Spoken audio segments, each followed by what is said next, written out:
Au Japon, un train comme les autres peut rapidement devenir pas comme les autres. Au Japon aussi, les trains roulent vite. Très vite. Ici, on a le droit de démonter les trains. Qu'est-ce que vous faites? Pour brosser les vaches en écoutant du Mozart. Pour faire une petite pause à la japonaise.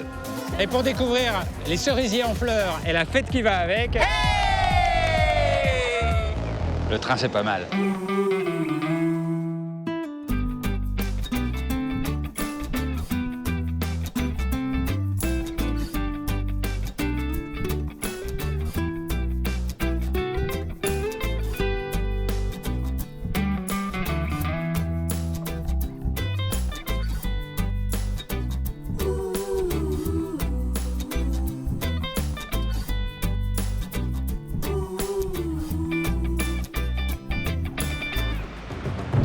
Le Japon. S'il me restait un seul voyage à faire, je choisirais celui-là. Une île, un morceau de terre plus petit que la France, mais avec 2 fois plus d'habitants. Des zones urbaines extrêmement denses.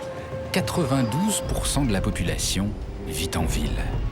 Un mode de vie, une culture, une énergie qui m'intrigue depuis toujours. Et surtout, les trains. Il y en a partout.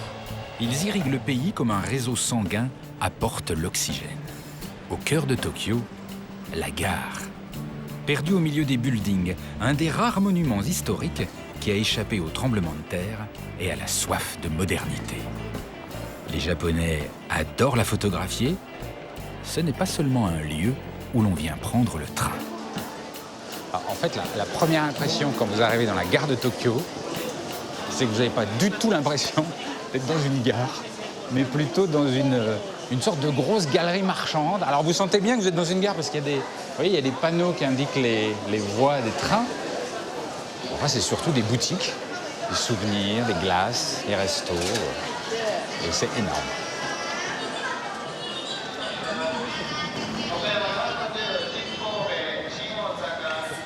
Shinkansen, le train mythique.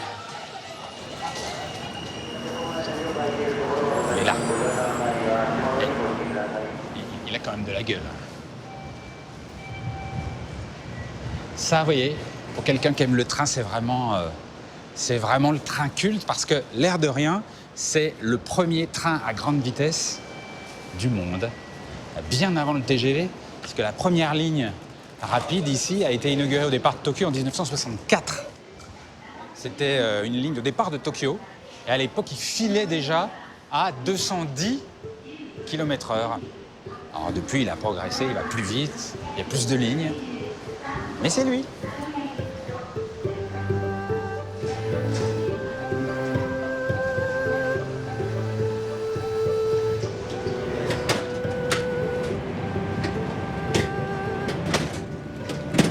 Ça, c'est génial, ça. Bonjour. Bonjour. Et vous retournez tous les sièges de tous les trains comme ça avant le départ? Oui, comme le train part dans l'autre sens, on retourne les sièges pour que les voyageurs soient dans le sens de la marche et qu'ils n'aient pas mal au cœur. Ah, c'est génial.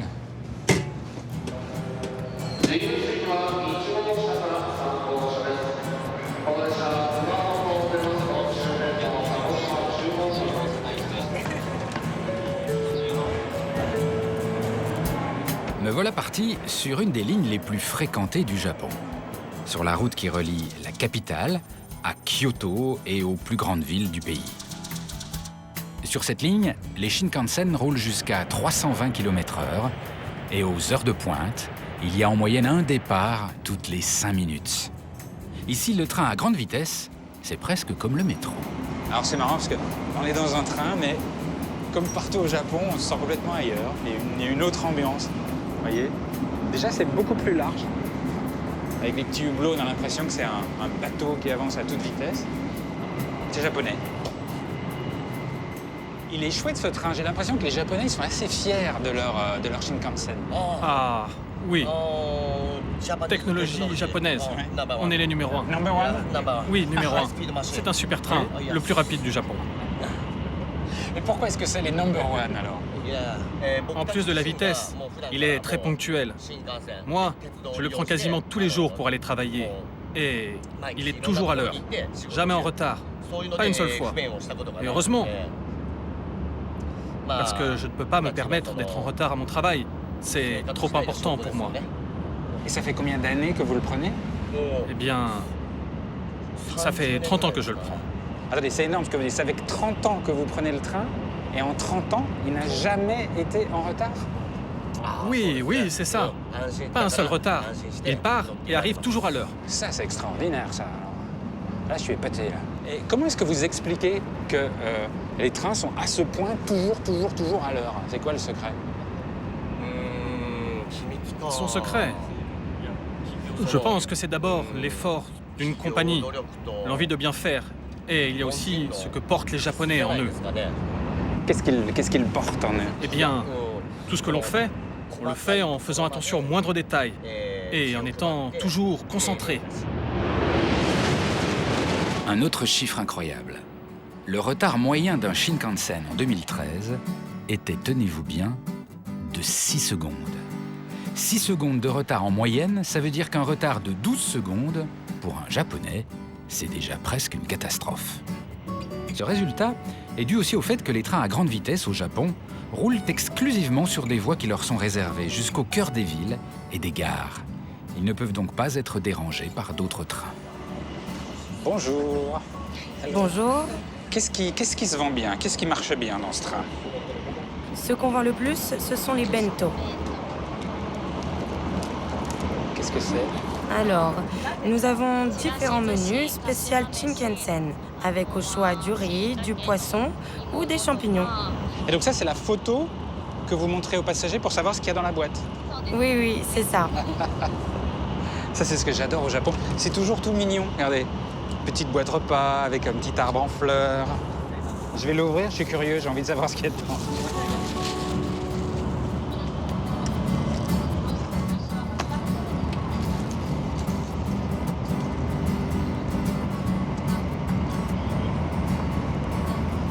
C'est marrant, je pensais pas que je serais aussi ailleurs dans un train rapide.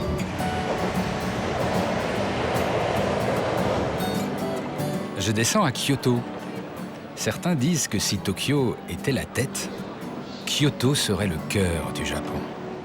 Elle fut capitale impériale pendant plus de 1000 ans. C'est comme une plongée dans une carte postale, celle du Japon d'autrefois, telle qu'on l'imagine. Il règne ici une harmonie, une douceur unique. C'est le monde des temples, des jardins minutieux. L'un des plus célèbres est le jardin de pierre du temple Ryoanji. Il attire des visiteurs de tout le pays et même du monde entier. J'ai pris rendez-vous au petit matin, avant l'arrivée des visiteurs, avec monsieur Iwata pour le découvrir. Bonjour. Konnichiwa. Bonjour à vous. Soyez le bienvenu. C'est à l'intérieur? Oui, c'est à l'intérieur, par ici. Si vous voulez bien vous déchausser. D'accord. Il faut prévoir de mettre des chaussettes sans trou au Japon.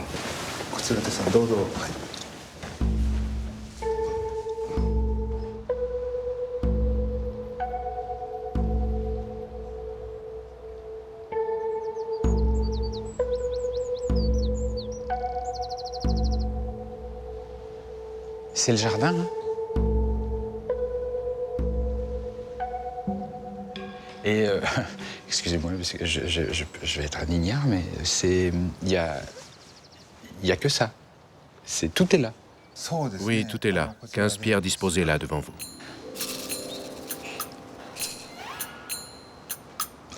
Et je vous cache pas que c'est un petit peu abstrait pour moi. Parce que je sais pas, j'ai l'impression que je vais dire des horreurs, mais je ressens rien. Comment ça se fait? Il ne faut pas vous sentir gêné de ne rien ressentir. Ce n'est pas si évident au premier abord. Il faut se laisser pénétrer par l'ambiance, puis contempler tout simplement ce jardin. Et puis il faut y revenir plusieurs fois avant d'en ressentir les effets. C'est de la pratique.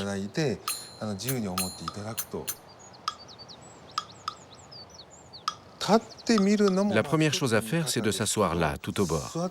Puis vous vous redressez, vous vous tenez bien droit et vous regardez devant vous en laissant s'ouvrir votre esprit, calmement.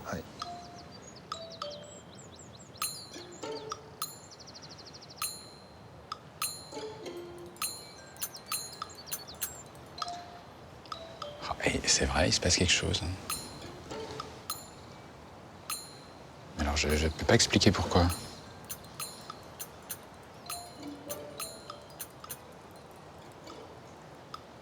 C'est pas un apaisement, c'est une sorte de sérénité qui apparaît. C'est ça? Oui, c'est ça. Quelque chose se passe, mais il faut du temps pour que le jardin provoque en vous ce pourquoi il est conçu. Comme je vous l'ai dit, c'est une question de pratique. Il faut rester à contempler au moins 20 minutes avant que quelque chose vienne ou influe.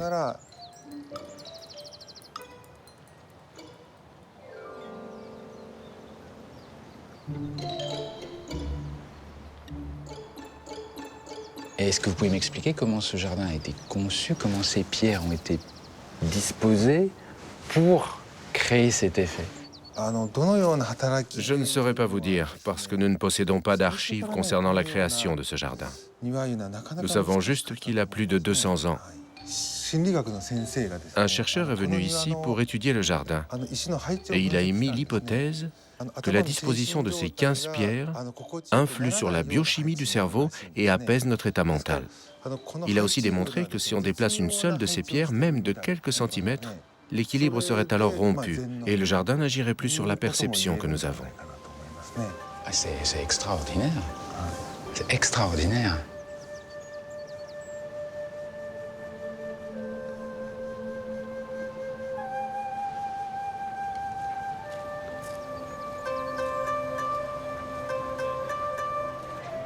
J'ai la sensation que le Japon est comme une porte qui s'ouvre sur un ailleurs, mais un ailleurs dont je ne saurais pas trop lire la carte.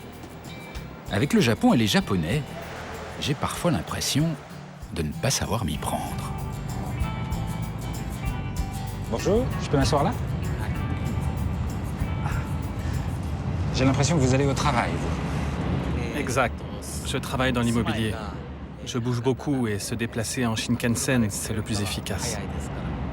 Alors, il y a quelque chose qu'on ressent très vite, enfin que je ressens assez vite au Japon, c'est que j'ai l'impression des fois d'être un peu trop brusque, pas assez poli ou respectueux, parce que les Japonais sont très respectueux, ils mettent beaucoup de politesse dans la façon de s'approcher, et du coup j'ai toujours l'impression d'être impoli. Non, non, je ne pense pas que tu sois impoli. Ne t'inquiète pas. Disons que nous, les Japonais, nous avons une retenue naturelle. On ne s'ouvre pas dès les premiers instants. Alors comment vous définiriez la différence culturelle alors? Eh bien, tout d'abord, le Japon est une île. Et donc une île induit un isolement. Ensuite, il y a la barrière de la langue. Par exemple, moi, je ne parle pas autre chose que le japonais. Vous, en Europe, au contraire, vous passez facilement d'un pays à l'autre et vous parlez souvent plusieurs langues. Et en plus, nous sommes toujours dans le contrôle. C'est une question d'éducation. On ne pose pas de questions personnelles. Il y a des codes. Alors, du coup, ça prend beaucoup de temps pour établir une relation. C'est pour ça que tu as cette impression de nous brusquer parfois. Merci beaucoup. Arigato. Merci. On se serre la main ou on se serre pas la main au Japon? Merci à toi. Je m'arrête à Nagoya, car j'ai entendu parler d'un petit événement. Il y aurait une fête en l'honneur d'un train.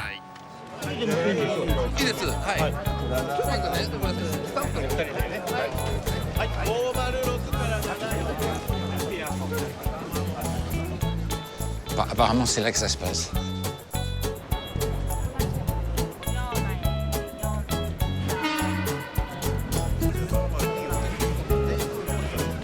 Bonjour. Konnichiwa. Bonjour. Qu'est-ce qui se passe ici exactement? Pourquoi il y a tout ce petit monde là? On va dire au revoir à un vieux train. Vous allez dire au revoir à un vieux train? Comment ça? On attend le dernier passage du train.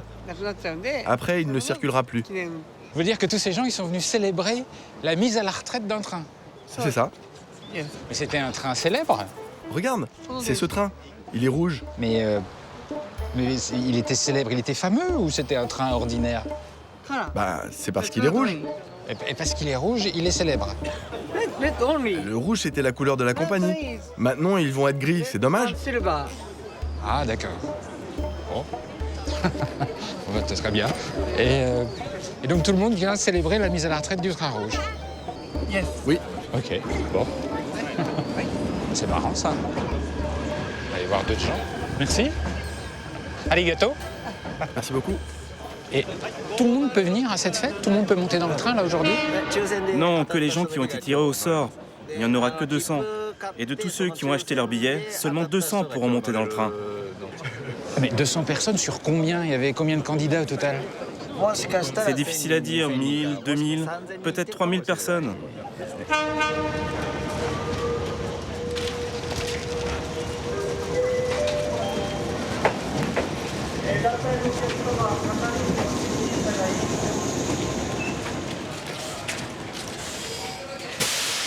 C'est très marrant parce que on sent que tout le monde est là pour voir le train et tout. Tout le monde fait des photos, mais en même temps, il y a un calme très religieux. On a envie de parler à voix basse, alors qu'il y a plein de monde. Mais j'arrive pas à comprendre. Il est vraiment très célèbre, ce train, ou c'est juste comme ça parce qu'on passe du rouge à l'aluminium? Oui, oui, il est très célèbre. Moi, c'est vraiment mon préféré. Et puis, il est rouge. J'adore cette couleur. J'adore. C'est le Japon.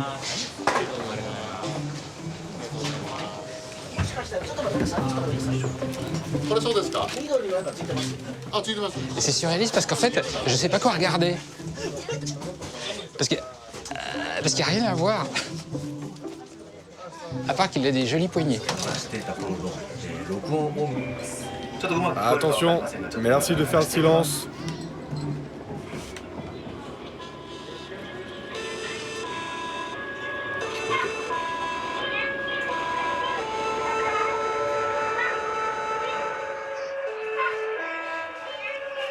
Là, les gens sont en train d'enregistrer le son des petites musiques qui étaient diffusées sur le quai au départ du train, au début de l'histoire du train. C'est surréaliste.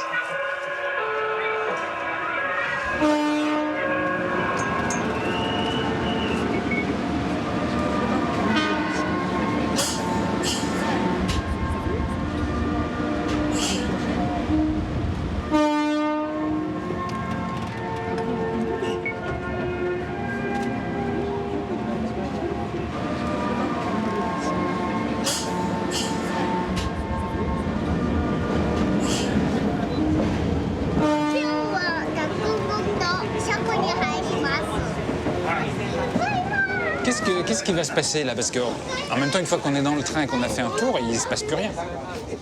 Il va faire quelques kilomètres encore et va s'arrêter pour de bon à la gare du terminus. Quelques mètres pour arriver au hangar et c'est la fin. Ça me rend vraiment triste.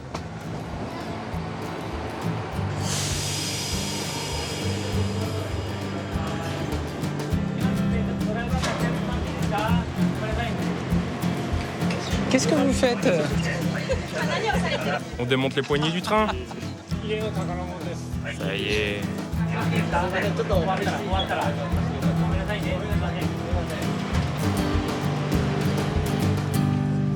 Ça te dit de prendre une poignée? Ah bah oui, je suis preneur.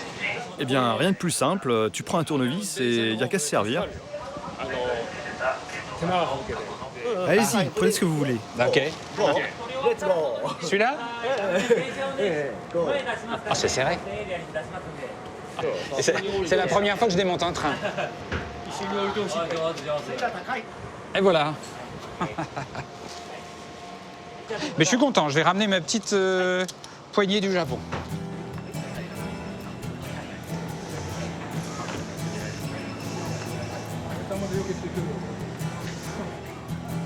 Arigato.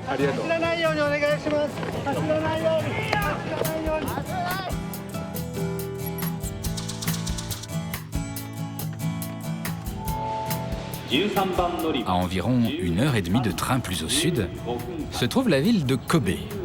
Et pour tous les Japonais, Kobe, c'est la viande.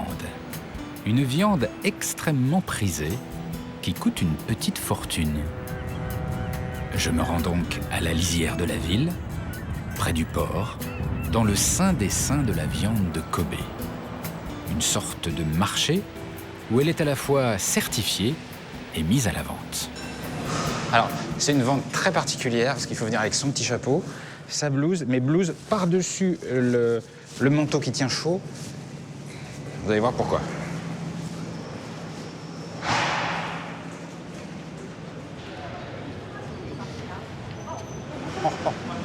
Ah, mais dis donc.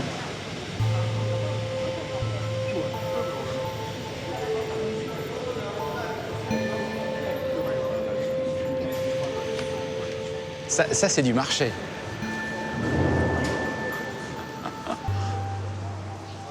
Les gens, ils sont en train de choisir leur carcasse de viande, là?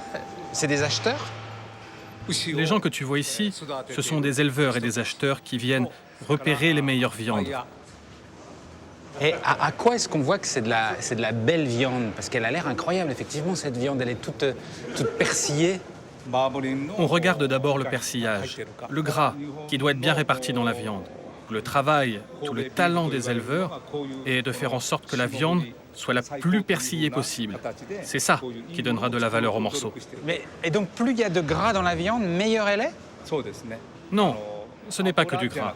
Pour nous, au Japon, il n'y a pas la viande et le gras autour. C'est un tout. Plus la viande est riche en gras, meilleure elle est. C'est comme ça qu'on aime le bœuf au Japon. Et alors, pourquoi est-ce que la viande grasse, ici, c'est une viande de luxe, alors que chez nous, on aurait du mal à la vendre? La différence avec vos viandes, comme l'angus par exemple, c'est que vous la mangez comme un plat principal. Nous la mangeons en accompagnement, en petite quantité, avec du riz par exemple. C'est une approche très différente. C'est un luxe. Et alors, quand vous dites c'est une viande de grand luxe, une pièce de bœuf, là, comme ça vaut combien?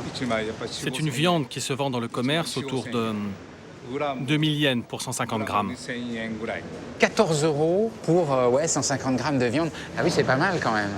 En fait, on a l'impression de rentrer dans une boucherie. En fait, on est dans une bijouterie.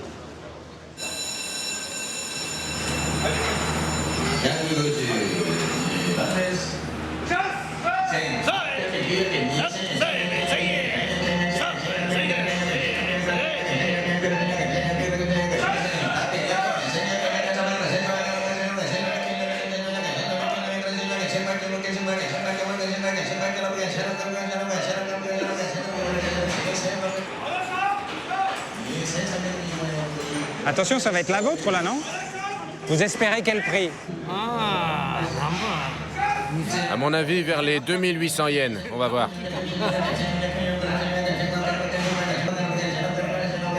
2005, 2007, 2008? Ah, excellent.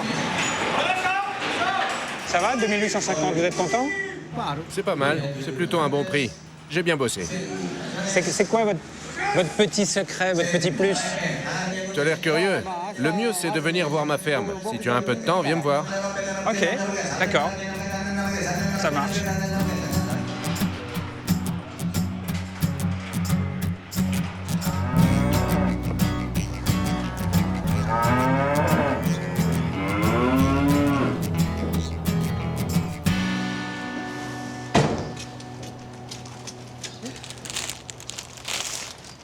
Tiens, enfile cette combinaison. Ça devrait être ta taille. Faut que je mette ça? Oui, oui. Mais pourquoi je pourrais donner des maladies aux vaches japonaises? Tu sais, ce sont les règles internationales. Mais parce que vous en avez pas de blouse? Ce sont les nouvelles normes d'hygiène. C'est parce que moi, je ne viens pas de l'extérieur, toi, tu viens de loin. D'accord. Allez, suis-moi. Dis donc, elle est nickel, hein, votre étable. Hein. C'est propre. Il y a de la musique? C'est du Mozart. Mozart? Vous faites écouter Mozart à vos vaches? Oui, oui. Elles adorent. Pourquoi? Ça les calme. Elles sont paisibles, tranquilles. Et du coup, elles se reposent bien.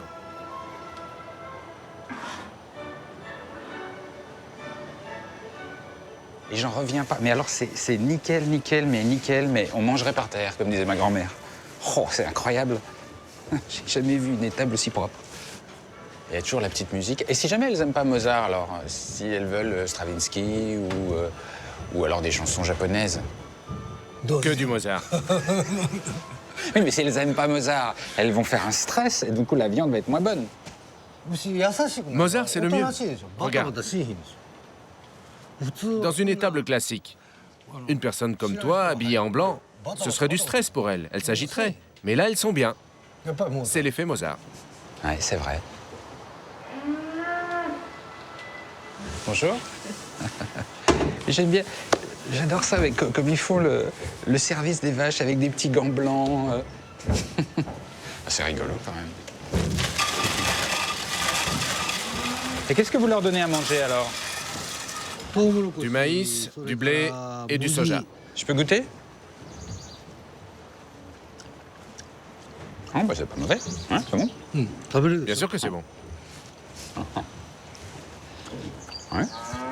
Donc le but, c'est qu'elle mange le plus possible et qu'elle se repose le plus possible. C'est ça? Oui, C'est ça? et c'est comme ça qu'on aura une belle viande. C'est pas mal comme vie, comme style de vie. Manger le plus, dormir le plus. Tu as tout compris. C'est le principe. Elles mangent bien, elles ne bougent pas, elles font du gras. Nous, on prend soin d'elles, comme ça les vaches nous donnent une bonne viande bien grasse. Et c'est pas tout. En plus, on les brosse. Et on les masse pour bien répartir le gras dans la viande. Vous les massez? Et vous savez quoi? Elle a pas mauvaise haleine, cette vache, alors que souvent une vache, c'est pas. Ah, c'est une vache qui a une bonne haleine.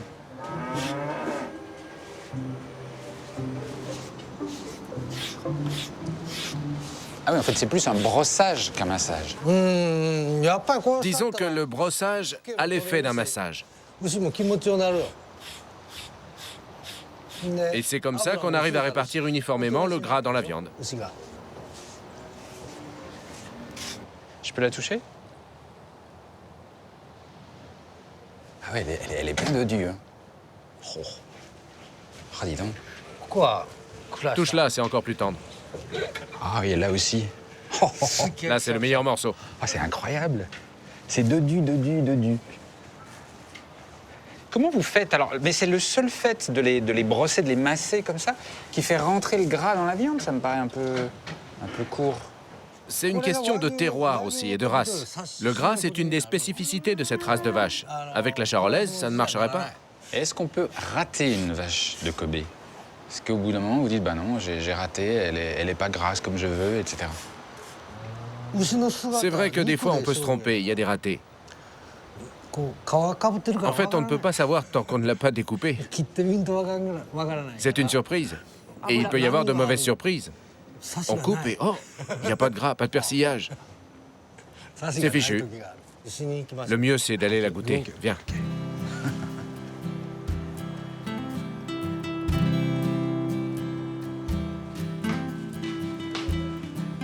Oh. On dirait une sorte de petite sauce soja, en fait. Oh là là, mais on est gâtés, dis donc. Je m'attendais à manger une belle viande grillée façon barbecue, et je me retrouve avec une sorte de bouillon pour tremper. OK.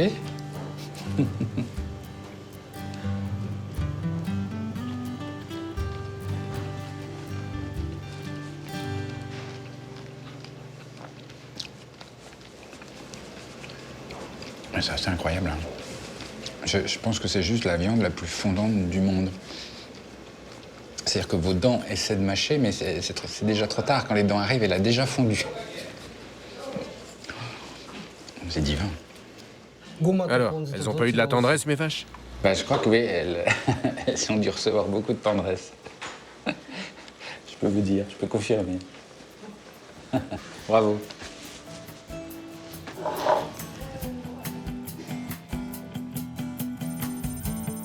Cette fois, c'est le grand saut.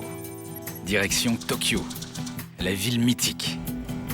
Et petit conseil du fan de train, un des plus chouettes moyens d'arriver à Tokyo, c'est le Iuli Kamome. un petit train de banlieue, mais un panorama grand spectacle.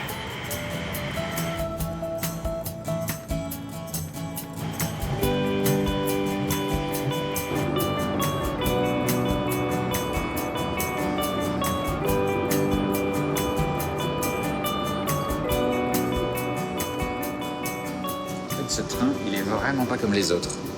Parce que si vous regardez bien, regardez, ben, c'est pas un train. C'est pas vraiment un train. Parce qu'il n'y a pas de rail. En fait, c'est plutôt une sorte de bus long, articulé, sur pneus, qui circule sur une voie entièrement dédiée.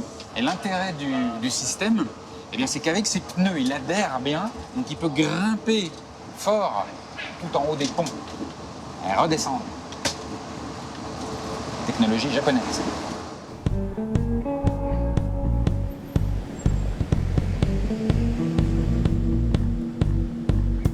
Première sensation, le monde, la foule, partout. C'est l'une des aires urbaines les plus peuplées de la planète. Le quartier de Shibuya est l'un des plus emblématiques.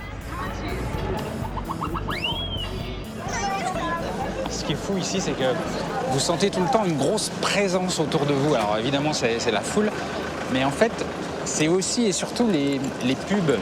C'est des vidéos, donc ça bouge, ça capte l'attention. Et puis chaque panneau a son propre son, donc vous avez une sorte d'envahissement cérébral permanent.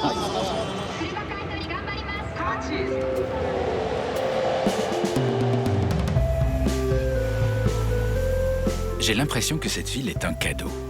Mais un cadeau que j'aurais du mal à déballer. Un trésor qui s'offre lentement. Voilà. Tokyo, comment ça marche? Parce qu'il y a un mode d'emploi en fait. C'est une ville qui se lie horizontalement et verticalement. Je vous explique. Donc là, vous avez par exemple un petit restaurant. Bon, le restaurant, il donne dans la rue, ça on connaît, c'est classique. Mais en fait, ici, il faut tout le temps lever le nez. Parce qu'il y a beaucoup de choses qui se passent en hauteur. Regardez, vous voyez sur cet immeuble-là, vous avez des petits panneaux qui indiquent qu'au deuxième, il y a une agence immobilière, au quatrième, un dentiste, au troisième, quelque chose avec des chats, et au premier étage, un restaurant. Et tout ça dans un immeuble, venez voir, dont l'entrée, franchement, chez nous, on n'irait pas. C'est une entrée d'immeuble, vous voyez. Et si vous voulez aller dans les étages, si vous voulez aller dans les boutiques, il faut prendre l'ascenseur, voilà, et puis attendre. Et ça, nous, on n'est pas habitués. Donc je vais essayer.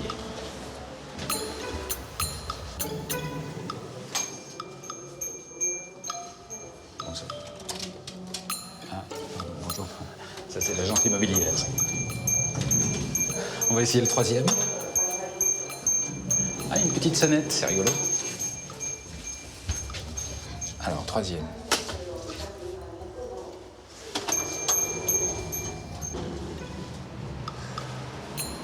Bonjour. C'est vraiment avant d'entrer, on ne sait pas ce qu'il y a dedans.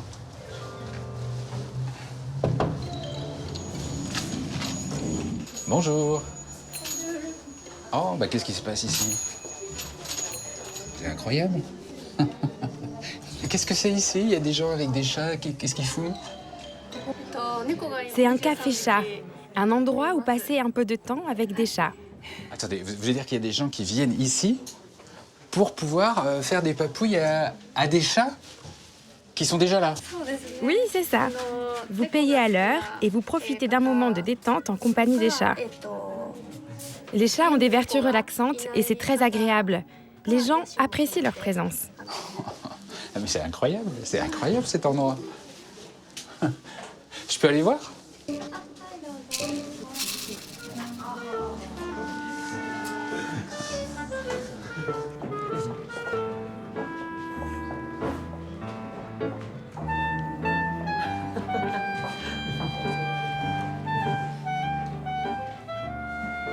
Qu'est-ce que vous êtes venu faire dans ce café-chat? Eh bien, je suis venu aujourd'hui m'amuser avec les chats, parce que je les aime beaucoup. Chez mes parents, il y avait un chat, mais maintenant j'habite dans un petit appartement tout neuf et le problème, c'est que les chats font beaucoup de dégâts. Ils font leurs griffes partout. Et moi, je ne veux pas qu'ils abîment mon appartement. Ah, d'accord. Donc vous venez au café-chat? Oui, c'est ça. Bah oui, c'est logique. C'est marrant parce que dans ce pays, il y a toujours des choses logiques auxquelles on se dit, mais tiens, nous, on n'y avait pas pensé.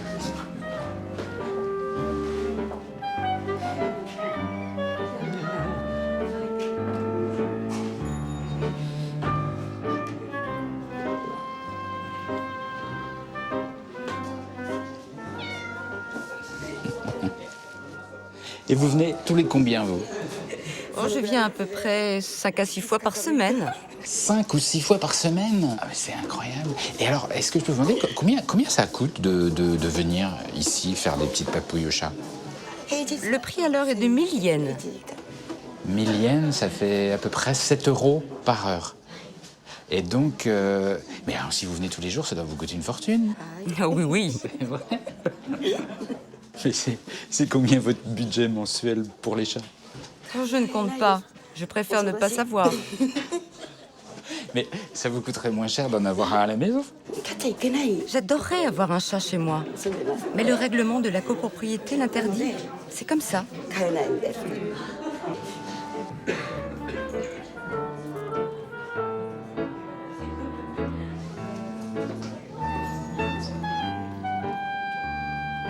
Qu'est-ce que vous faites? Pourquoi est-ce que vous tapez sur les fesses du chat?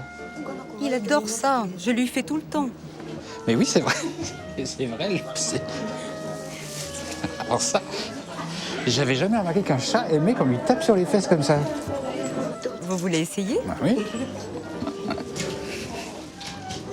Bien.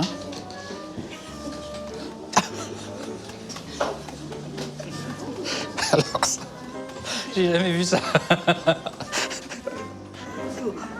Oui, tous les chats qui sont ici aiment beaucoup les fessées. Ils les réclament. Moi, j'ai eu des chats pendant toute mon enfance, mais jamais je leur ai tapé sur les fesses comme ça.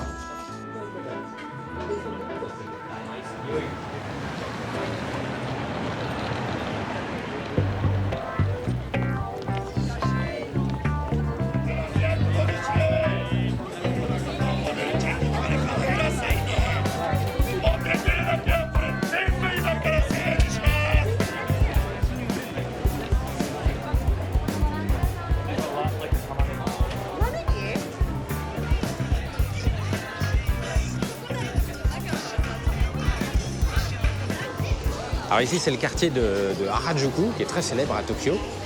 C'est un quartier très tendance. Et la meilleure place dans ce quartier, c'est le balcon. Parce que la rue, il suffit de regarder. C'est un spectacle permanent.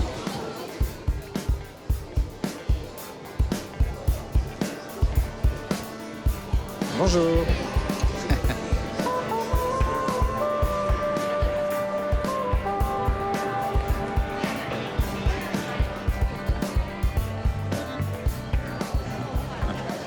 Alors vous êtes toute belle, toute douce. On dirait un personnage de dessin animé. Merci, merci beaucoup. C'est mignon, n'est-ce pas? C'est ma façon de fêter le printemps. C'est la mode du cute, du mignon. Et c'est vrai que ça a l'air à la mode et normal ici, parce que ça ne surprend personne en fait de croiser des gens comme ça, tout mignon. Oh, bonjour. Vous êtes délicieusement fluo. Et alors, ça, c'est une tenue pour aller se promener dans la rue, pour aller travailler, pour aller où? C'est pour me promener le week-end. Quand je suis à l'école, j'ai un uniforme très strict, comme tout le monde. Là, je me balade et j'en profite. Je me fais plaisir. Vous êtes magnifique. Bonne balade. Arigato gozaimasu.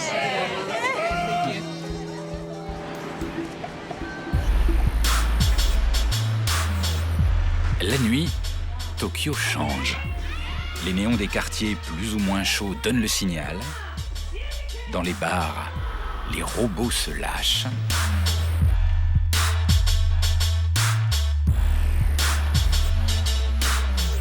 Tokyo est comme un oignon. C'est comme s'il y avait toujours une nouvelle pelure à retirer.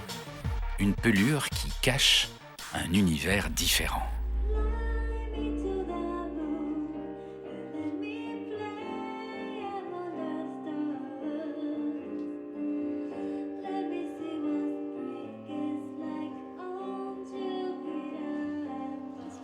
Ah.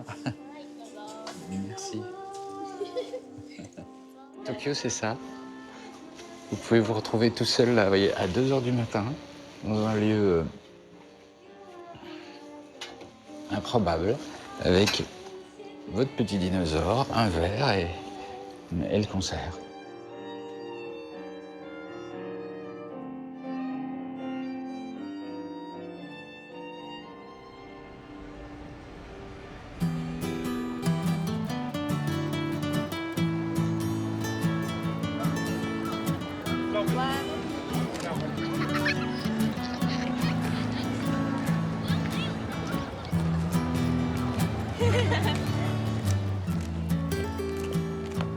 Alors il y a un moment très important au Japon, quelque chose dont tout le monde parle. Je ne veux pas dire que tout le pays s'arrête, mais presque. C'est la floraison des cerisiers. C'est un moment très important et il peut se passer n'importe quoi dans le monde à ce moment-là. Les télés nationales viennent faire des directs sous les arbres en fleurs et ça c'est juste japonais. 今日は桜情報から見ていきましょう。こちらですね。今年の桜の開花はですね、この九州から始まりました。その後桜前線は西します。それでは今日の予報を見ていきましょう。Bonjour. Bonjour. C'est incroyable, vous êtes en train de donner la météo des cerisiers, c'est-à-dire l'endroit où ils sont en fleurs. Oui, c'est exactement ça. Il y a ce qu'on appelle la ligne de floraison. Et là, je viens d'annoncer l'évolution de cette ligne par rapport à la carte du Japon. Et c'est une information très importante dans notre bulletin météo. Ça, c'est incroyable, parce que chez nous, personne n'annonce les endroits où les cerisiers sont en fleurs. Et pourquoi c'est si important de donner la météo des cerisiers comme ça? Pourquoi c'est important? Eh bien, nous avons une tradition ici, le hanami, c'est-à-dire célébrer la floraison des cerisiers en allant voir les fleurs, en se mettant sous les fleurs, et pour cela, on a besoin de savoir où fleurissent les cerisiers. Par exemple, si on sait qu'à quelques kilomètres de chez soi, les cerisiers ont commencé à fleurir, on peut se préparer pour la fête du hanami. C'est pourquoi on se doit d'être très précis et très réactif dans nos informations, parce que les fleurs sortent d'un seul coup. Et c'est un moment éphémère que personne ne veut louper. En ce moment, c'est dans le sud, dans la région du Kyushu qu'il faut aller. J'ai vu des photos de la région ce matin. C'est magnifique. Les cerisiers sont vraiment beaux. Okay, ben merci beaucoup. Très bien. C'était très sympa. Merci beaucoup.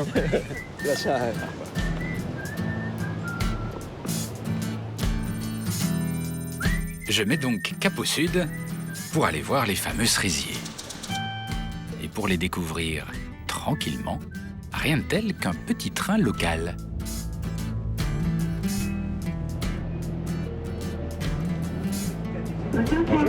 Bonjour. Où est-ce que vous allez là?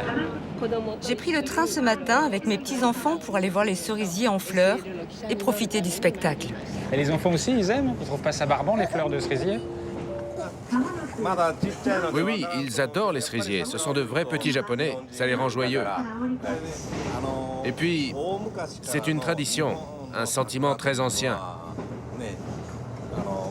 À l'époque de l'empereur Edo ou même de Kamakura, il y a plus de 400 ans, on sait que les gens admiraient déjà les cerisiers en fleurs. Il existe encore des poèmes, des estampes de cette période. C'est inscrit dans notre histoire, notre culture.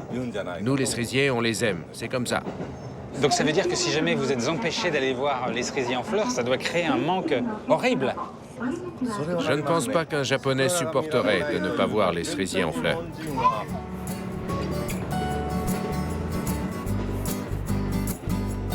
J'avais imaginé quelque chose de très traditionnel, zen, contemplatif. Eh bien, c'est pas tout à fait ça. Hey, minna de nakayoku bokki shiyo. Hey! Thank you.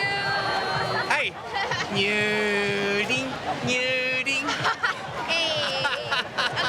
Okay.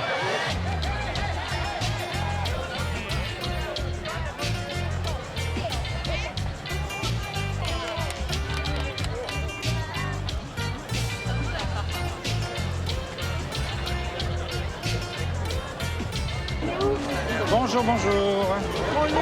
Bonjour. Ah bah il y a une bonne ambiance ici. Ouais, on s'amuse bien.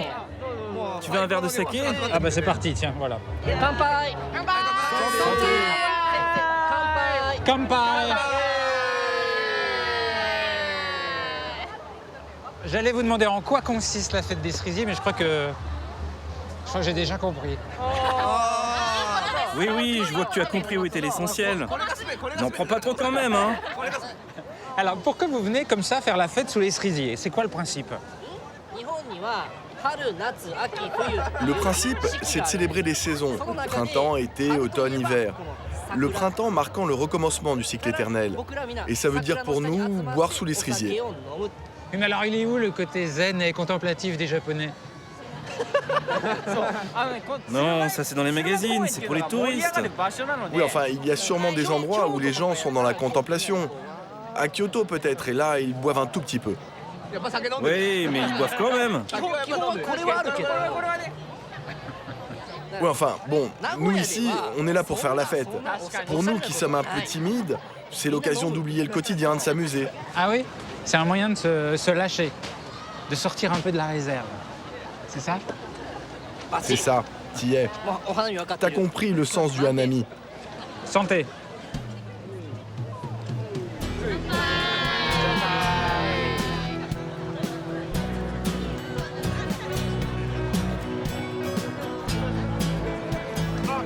Je crois que vraiment on ne peut pas échapper au principe de la fête. Je crois qu'on comprend bien. Voilà. Kanpai. Et pourquoi est-ce que vous aimez, vous, la fête des cerisiers? Eh bien, regarde autour de toi. C'est tellement beau. C'est magnifique. Et puis, ça nous libère. Ça vous libère? Qu'est-ce que vous voulez dire par là? En fait, nous, les Japonais, on ne montre pas nos sentiments. On se retient. Toute l'année, on est dans la retenue. Là, enfin, au moment des cerisiers, on se lâche. On montre tout. On est heureux. Et pourquoi est-ce que vous ne montreriez pas vos sentiments dans la vie de tous les jours? Pourquoi est-ce que vous êtes obligé d'attendre cette fête des cerisiers? C'est le poids de la tradition japonaise. Par exemple, depuis que tu es arrivé dans ce parc, as-tu vu un seul couple s'embrasser? Ça m'étonnerait. Oui, c'est vrai, j'ai vu personne s'embrasser, même avec les petits verres de saké. Eh bien, au fond, nous aussi on voudrait être capables de s'embrasser librement en public. Mais depuis 300 ou 400 ans, on nous apprend à ne pas montrer nos sentiments aux autres. Alors, on ne sait pas le faire.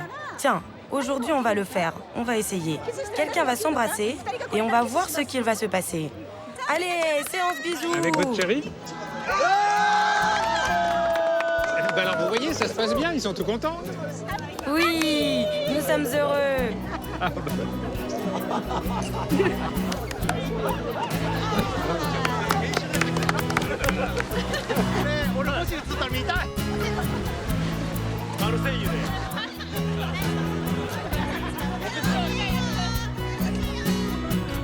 Cette fête a été pour moi comme une révélation. C'était toucher enfin à quelque chose que je ne parvenais pas vraiment à atteindre. Le Japon n'est pas la porte à côté, mais ce n'est pas le voyage qui est long. Ce qui mérite la plus infinie des patiences et la plus grande délicatesse, c'est d'essayer d'approcher le cœur et l'âme des Japonais.